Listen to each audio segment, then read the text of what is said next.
నమస్కారం NSTV news కి స్వాగతం. నా పేరు సంధ్య. ఇక వార్తల్లోని ముఖ్యాంశాలను ఇప్పుడు చూద్దాం.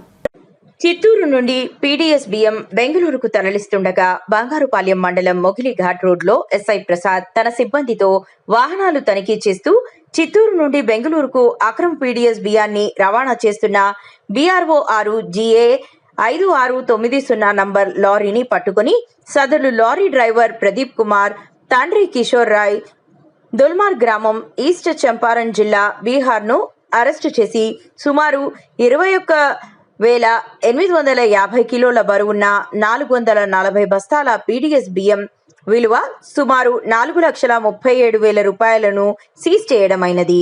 ప్రధాన నిందితుడు కిరణ్ కుమార్ పరారీలో ఉన్నాడు. పై విషయంపై టి ప్రసాద్ కేసు నమోదు చేసి దర్యాప్తు చేస్తున్నారు.